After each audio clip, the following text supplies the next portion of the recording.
C'est l'heure de votre grande édition du journal. Vous êtes sur Mondico Télévision et vous avez raison. Tout de suite, les titres de votre journal.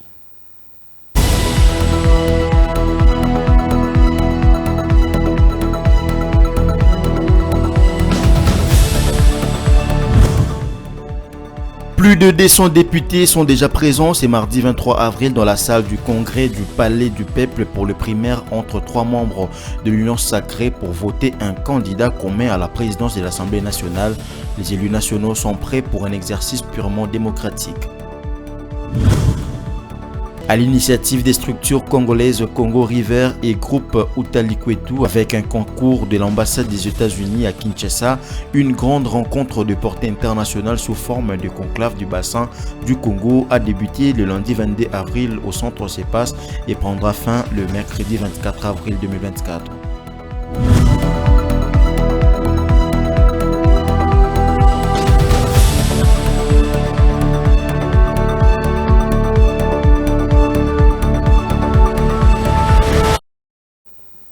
Mesdames et messieurs, bonsoir. Je l'ai annoncé dans les titres, plus de 200 députés nationaux sont déjà présents ce mardi 23 avril 2024 dans la salle du congrès du Palais du Peuple pour le primaire entre 3 membres de l'Union sacrée, à savoir Modeste Bahati Lukwebo, Mbosonko Diampoanga et Vital Kamere, pour voter un candidat commun à la présidence de l'Assemblée nationale. Le député national Augustin Kabouya, membre du présidium de l'Union sacrée de la Nation, qui a convoqué cette réunion via un communiqué. Pour Modeste Bahati Lukwebo, qui était le premier candidat à effectuer son entrée dans la salle, le député de la majorité vont nous faire confiance. Ils savent qui je suis. Ils savent qu'est-ce qu'ils veulent attendre de moi, qu'est-ce que le peuple et le pays peuvent attendre, a-t-il déclaré dès son entrée à l'hémicycle. C'est une actualité que vous suivrez également de près ici à Mondico Télévision.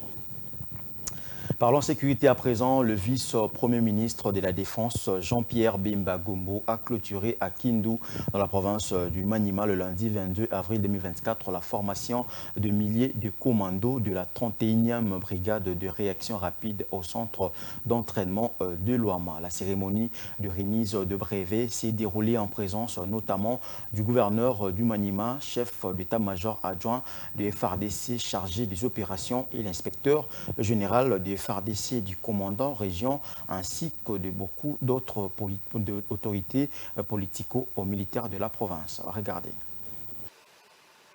Le vice-premier ministre, ministre de la Défense nationale et ancien combattant Jean-Pierre Bemba Gombo a, au nom du commandant suprême et chef de l'État Félix Antoine Tshisekedi, présidé lundi au centre d'entraînement des commandos de Loama à Kindu dans la province du Maniema, dans l'est de la République démocratique du Congo, la cérémonie marquant la fin de formation de la 31e brigade des réactions rapides. Je vais parler d'abord pour remercier le commandant suprême, son Excellence Monsieur Félix Antoine Tshisekedi Tshilombo, pour m'avoir désigné afin de le représenter à cette cérémonie de clôture de la formation commando de la 31e brigade. Je voudrais également remercier tous les instructeurs belges, congolais, qui n'ont cessé de fournir des efforts louables pour permettre aujourd'hui, dans notre brigade, d'être formés et de pouvoir être déployés. Soyez au nom du président de la République remerciés et félicités, ainsi que le Royaume de Belgique qui participe. Il participe dans ce programme de coopération au niveau militaire.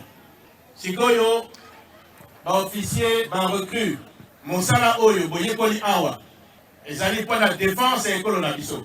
Ils allaient pour la défense et l'intégrité territoriale de Mboka Nabiso. To boy ma trahison, to sengeli loyauté na Mboka.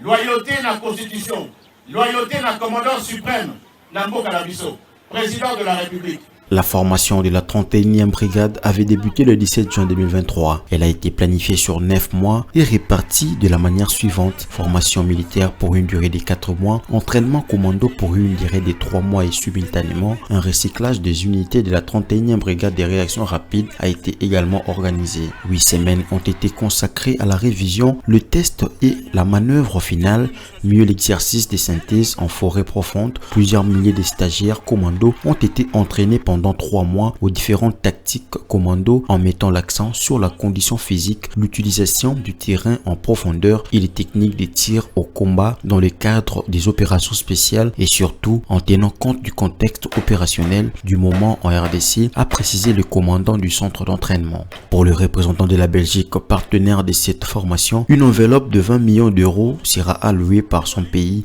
pour l'équipement du nouveau commando. Les centres d'entraînement des commandos de l'Ouama se préparent à accueillir à nouveau près de 3000 autres recrues pour une nouvelle formation. La cérémonie de séjour s'était déroulée en présence notamment du gouverneur de Maniema, du chef d'état-major adjoint du FARDC chargé des opérations, de l'inspecteur général du FARDC, du commandant en région ainsi que de beaucoup d'autres autorités politico-militaires de la province. Avant de procéder à la remise symbolique des brevets de fin des formations, le vice-premier ministre de la Défense a eu droit à la démonstration de quelques séances de leur savoir-faire par le jeune commando.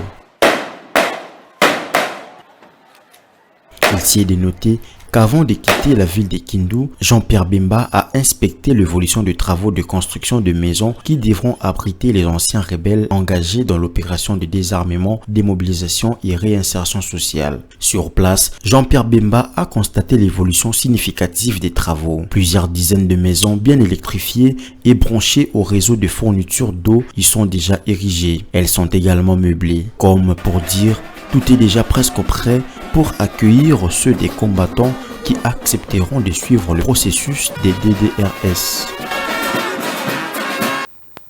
Pendant ces temps, la nouvelle chef du prochain gouvernement poursuit des consultations. Judith Souminois a échangé le lundi 22 avril 2024 au 10e niveau de l'immeuble intelligent avec l'association des professeurs de l'université de Kinshasa à Pukin en sigle. Conduite par le professeur David Loubo Yambele, cette délégation a abordé des questions d'actualité mais aussi des différents engagements non honorés par le précédent gouvernement. Suivez ses commentaires.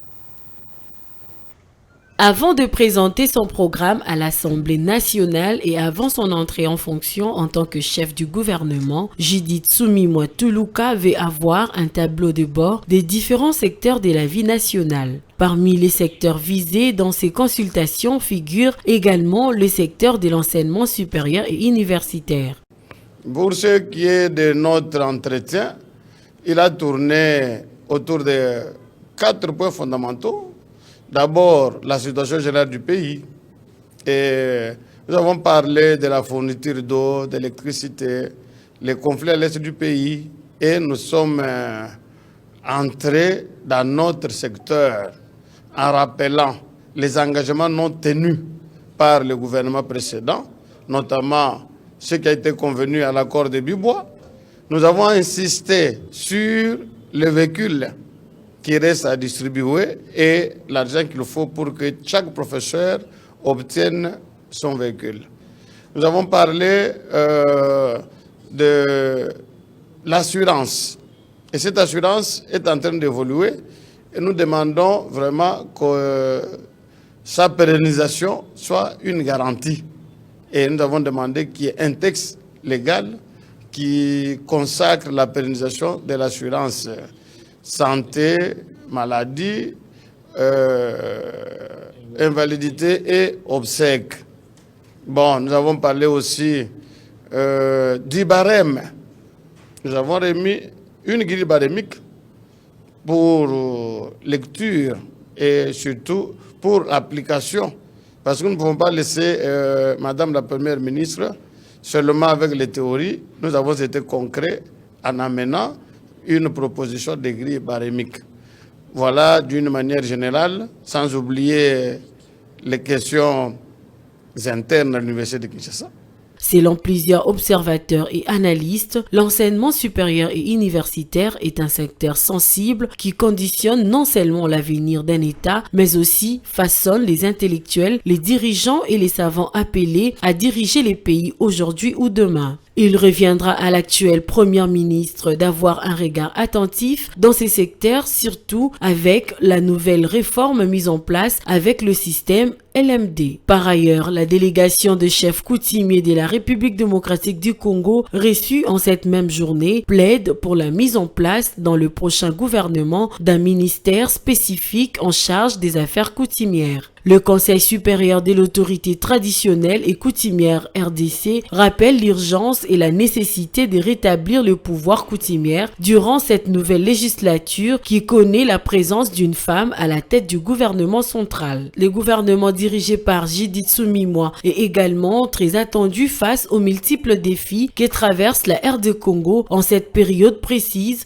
où des vastes zones dans les territoires de Rutshuru, Nyiragongo et Masisi sont occupées par les rebelles du M23 soutenus par l'armée rwandaise.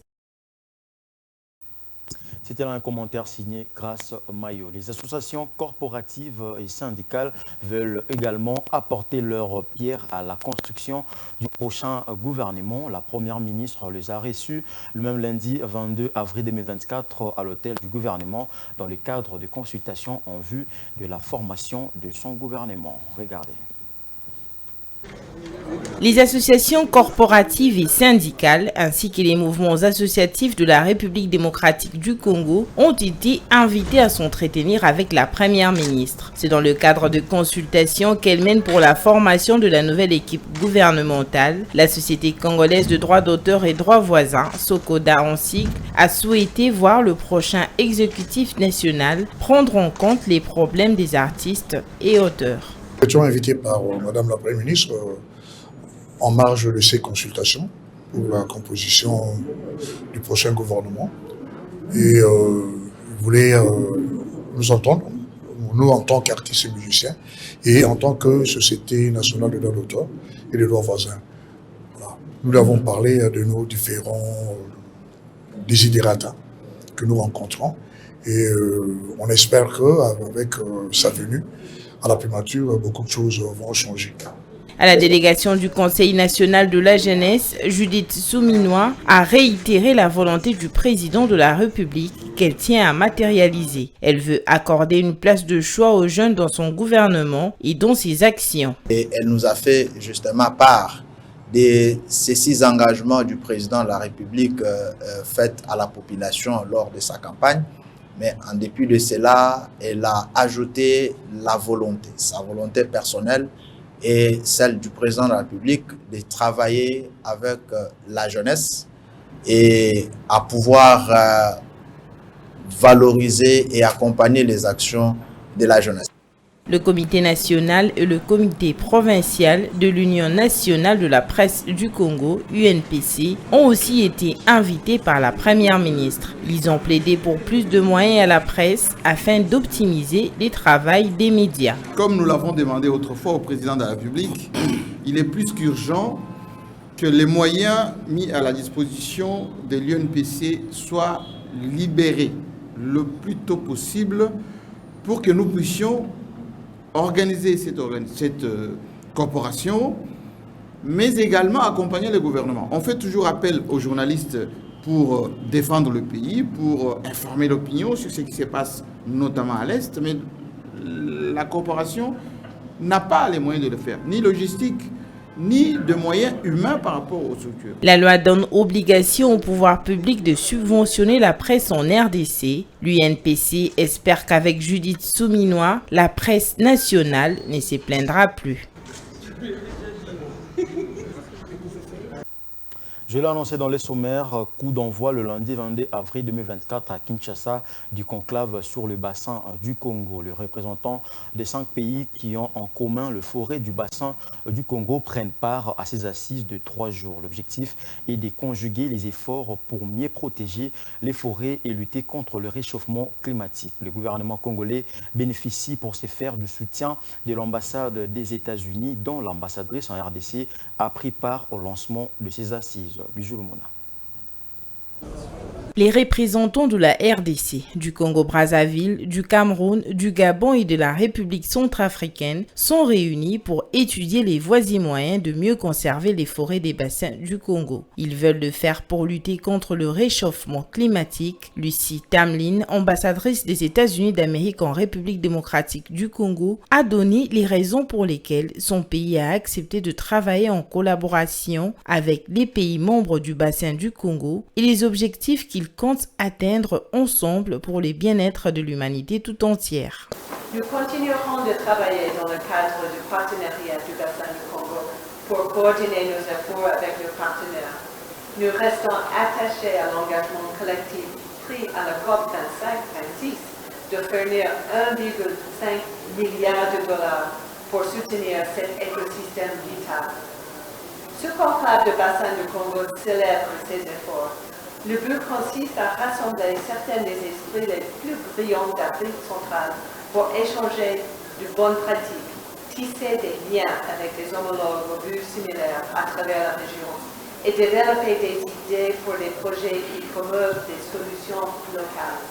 La question du réchauffement climatique étant un problème qui suscite des inquiétudes pour l'humanité tout entière sans distinction, les solutions à ces fléaux devaient être la préoccupation de tous. C'est ce qui explique l'implication des artistes dans cette lutte, une implication saluée par l'un des conseillers de la ministre de l'Environnement qui a pris part à ces assises. On ne peut pas lutter contre le changement climatique sans les forêts et on ne peut pas protéger les forêts seules et en isolation. Nous avons besoin de tout le monde. Les pays du Nord, du Sud, de l'Est, de l'Ouest, tous ensemble, nous devons conjuguer nos efforts pour protéger les ressources forestières que nous avons.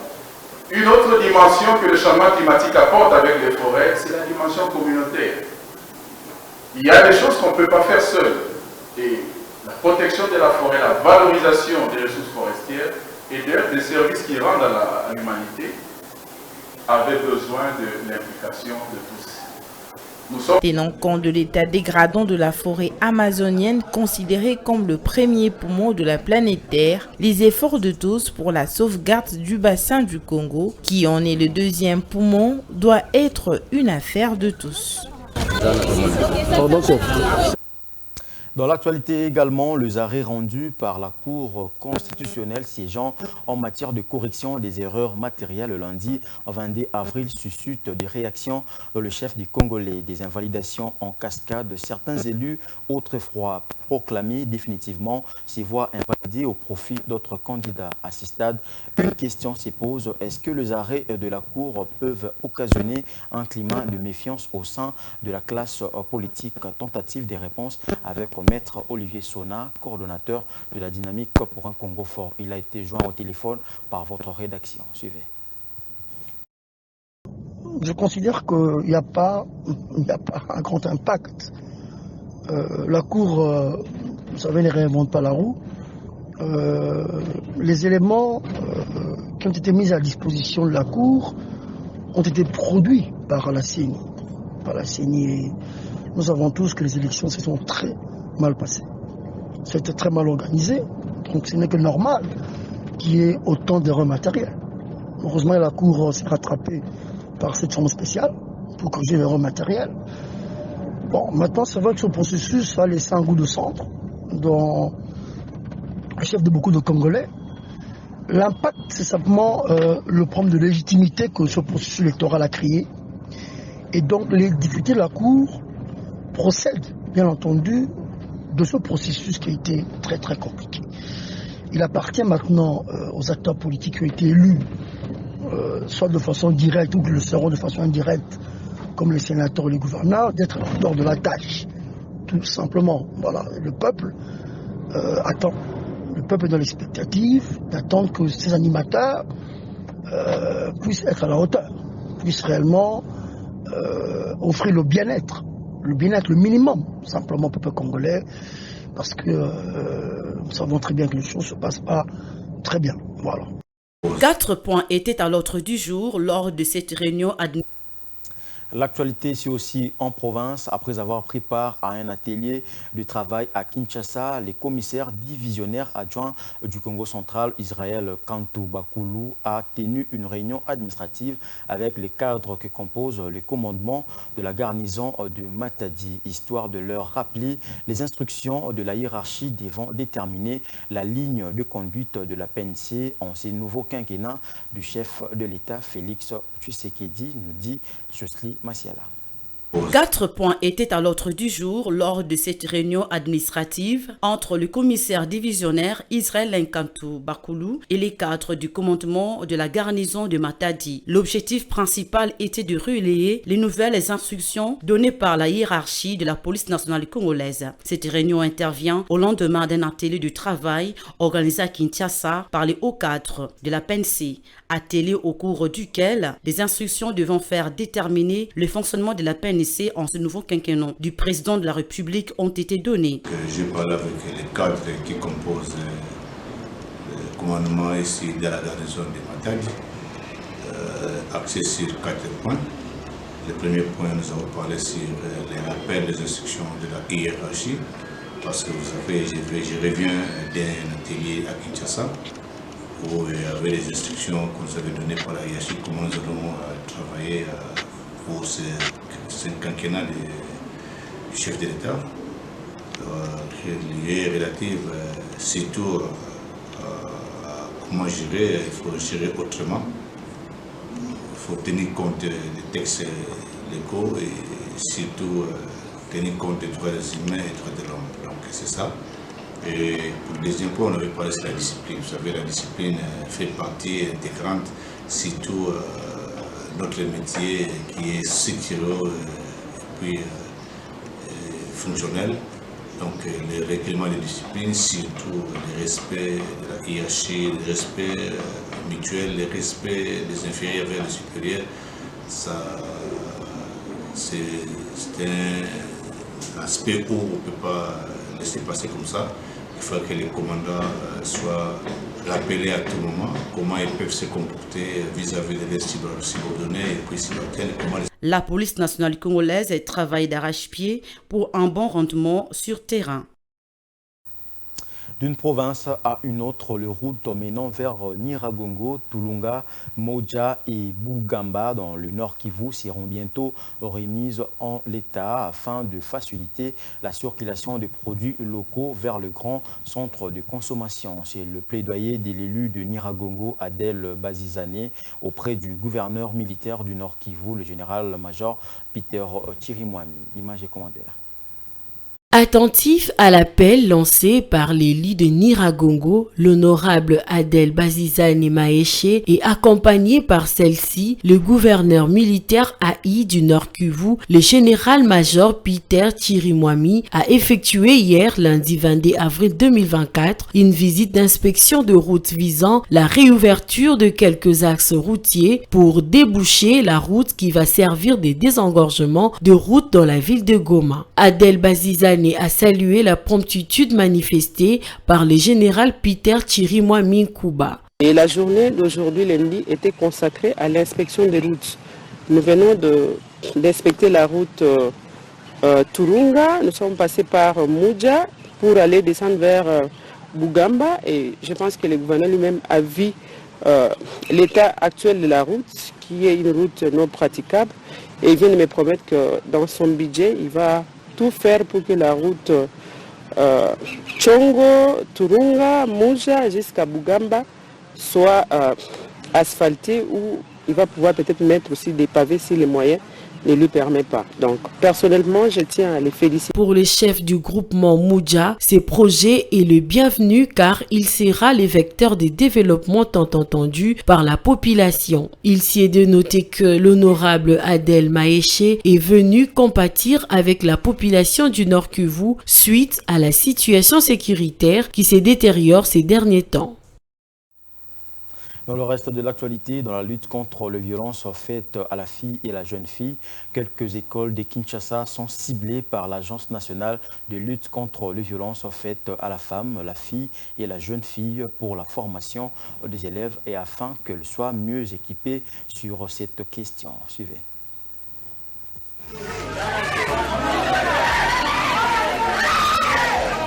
Parfois victime de violences, mais ne sachant pas quelle attitude adopter ou encore quelle procédure à suivre pour rentrer dans ses droits, la jeune fille est à la merci de ses bourreaux. C'est ainsi que l'Agence nationale de lutte contre les violences faites à la femme, à la jeune fille et petite fille à Vifem a sensibilisé les élèves, filles et garçons de l'Athénée des Victoires dans la commune de Kasavubu sur les violences faites à la femme et aux jeunes filles. Je veux d'abord dire aux élèves de briser les silences autour des violences. C'est ça la plus grande arme. Parce que nos us et coutumes, le poids culturel pesant sur nous, nous avons tendance à ne pas parler des violences dans nos familles. Et ce n'est que de cette manière-là qu'ils peuvent bénéficier d'une prise en charge. Parce que dans les cas de violence, il y a une prise en charge qui se veut holistique. C'est dire que sur le plan médical, une personne violée doit être prise en charge dans les 72 heures qui suivent pour éviter les maladies sexuellement transmissibles et les grossesses non désirées. Et également, une personne violée est traumatisée. Et pour ce faire, elle doit également être prise en charge psychologiquement. À travers les dépliants contenant les informations de la Vifem, les responsables de cette structure du ministère du Genre, Enfants et Familles ont appelé ces élèves informés sur le sujet des sociétés à vulgariser à leur tour et dénoncer toute violence faite à la femme et à la jeune fille en mettant en pratique les connaissances acquises. Et pour terminer, un bus de la compagnie Trans Academia a causé des dégâts le lundi 22 avril 2024 à l'université de Kinshasa. Cet accident est survenu au moment où la conductrice du bus voulait éviter une moto-taxi qui a soudainement surgi devant elle. Il n'y a eu aucune perte en vies humaines, mais l'on a enregistré de dégâts matériels importants. Le recteur de l'université de Kinshasa est descendu sur le lieu pour constater l'impact de l'accident. Regardez. Le bus Trans Academia a assuré la liaison entre Kingasani et l'université de Kinshasa. Les étudiants à bord de ces véhicules étaient déjà arrivés sur le site, quand bien même ils n'avaient pas encore atteint le terminus. Peu avant d'arriver au terminus, une moto-taxi a subitement surgi devant le bus. En voulant l'éviter, le bus est allé finir sa course dans un kiosque qui servait de cybercafé. Un des gardes universitaires de l'Unikin qui a vécu la scène raconte. Le bus Transco a fait un accident ici. Il revenait du district de la Tchango. C'est une dame qui était au volant après avoir terminé la montagne qui mène au niveau du rond-point Gaba où elle devait déposer les passagers. Un motard a surgi devant ce bus alors que ces derniers étaient en pleine manœuvre pour amorcer le stationnement. La conductrice a eu le réflexe d'éviter de cogner le motard en faisant une sortie de route et mettant ainsi les bus et les passagers hors du danger.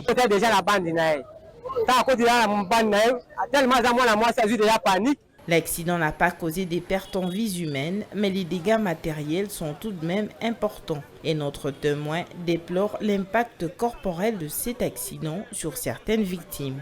Pour ce qui est du bilan humain, personne n'a perdu la vie. D'autres victimes ont juste perdu connaissance. Pafrance était à bord de ce bus, il a vécu cet accident de l'intérieur, bien qu'il soit sorti vivant et indemne. Il regrette que le bus ait détruit un cybercafé qui était dans l'un des containers percutés par le bus.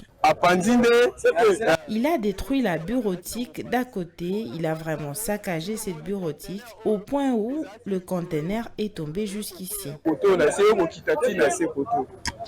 Les autorités universitaires sont appelées à réguler la circulation sur le campus de l'université de Kinshasa pour prévenir de tels accidents. Allez, on passe à présent au rappel des titres.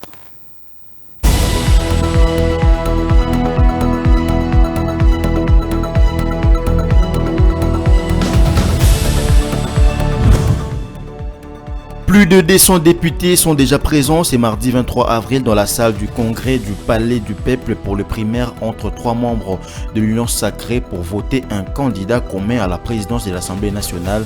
Les élus nationaux sont prêts pour un exercice purement démocratique. À l'initiative des structures congolaises Congo River et groupe Utalikwetu, avec un concours de l'ambassade des États-Unis à Kinshasa, une grande rencontre de portée internationale sous forme de conclave du bassin du Congo a débuté le lundi 22 avril au centre CEPAS et prendra fin le mercredi 24 avril 2024.